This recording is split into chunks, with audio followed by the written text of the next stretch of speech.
Growing fruit and vegetables has never really been as popular as now. There's obviously lots of demand because during lockdown we've had people wanting locally grown fruit and veg. So it's an opportunity really to look at diversifying into growing. If this is something you're interested in, there is information on the website, and there's also webinars, articles, video blogs and research, European Innovation Project papers that might be of interest to you, so that you can look at some of the crops that might bring you in additional income. Today we're going to look at strawberries. Strawberries are something that are relatively easy to grow, and they always have a market, so it's definitely worth considering. We're going to talk about harvesting and feeding strawberries today, and here's a short video. Here in Moston Kitchen Garden, we grow strawberries on quite a small scale relative to the big farms. In the polytunnel here, we've got about 400 plants. All of our produce goes towards our added value products, so we're not harvesting necessarily for direct sales of punnets. The variety that we're growing this year is a June bearer called Florence. In previous years, we've grown June bearers and ever bearers. We concentrate on June bearers because there's so much more fruit coming, and I haven't got time to pick that and strawberries later on in the summer. So the way we're growing these, I'm using old crates. Half of a 70-litre sack of compost is still in the bag inside there with 5 plants. So they work out approximately £3 a bag. We get 2 crates for £3. The plants, we bought 650 bare root plants back in February. I think they worked out approximately 25 pence each.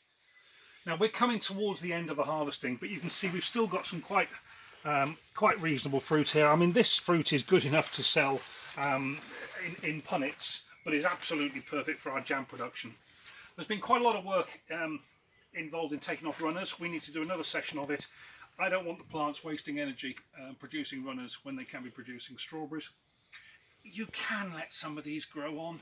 I tend to do the plants, we'll overwinter them, we'll let them grow again next year, and then we'll scrap them, because by then we'll have problems with vine weevil and all the other problems that are associated with growing in this sort of environment. So 2 years maximum, we'll scrap them completely, start again, clean the crates, and we'll have fresh plants in 2 years' time.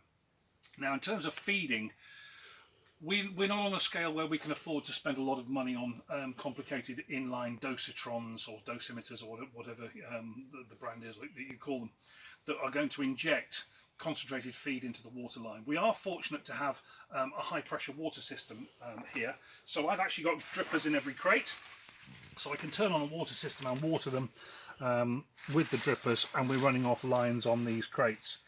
When it comes to feeding, I've tried all sorts of things on this scale. We did have an inline bottle that uses the Venturi effect to pick up the feed and put the feed into the line. To be honest with you, I found it was inefficient, and I found it was also unreliable. Sometimes when I tested it, it was much more concentrated than at other times it wasn't giving enough. So what we do now, so I'm going to walk up the tunnel here a little bit. I've got 3 rows of strawberries. We have actually, as an interesting point, we have actually this year had 250 strawberries in our glass house where they haven't produced the quality of fruit that these have produced, and I think that's just been down to the fabulous weather. It's so hot in the glass house. I think the strawberry plants didn't like it. I think it was too hot for them. This environment has proved to be really, really good. I'm very pleased. There's still some flowers coming. Going to talk about, as we walk up here, I'm going to just talk about how we feed them.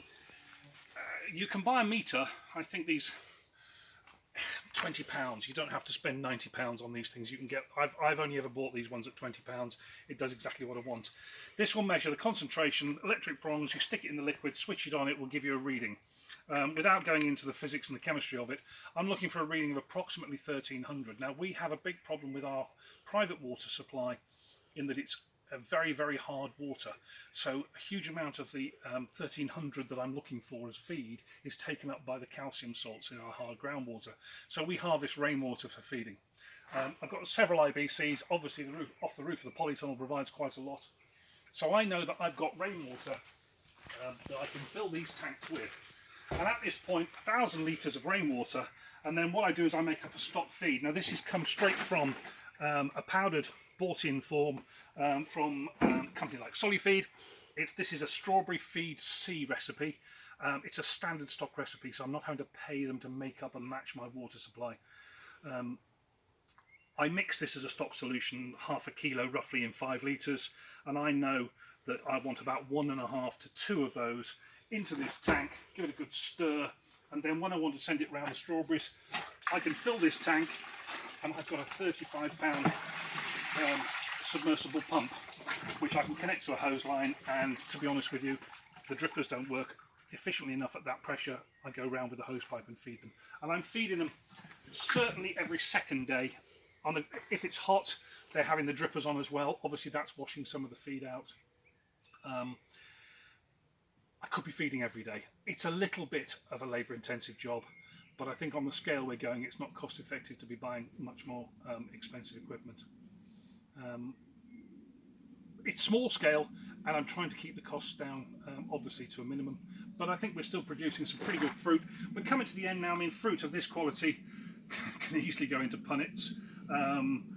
We've had fabulous quality. We've had really, really good quality at the start. I think this is about week 5.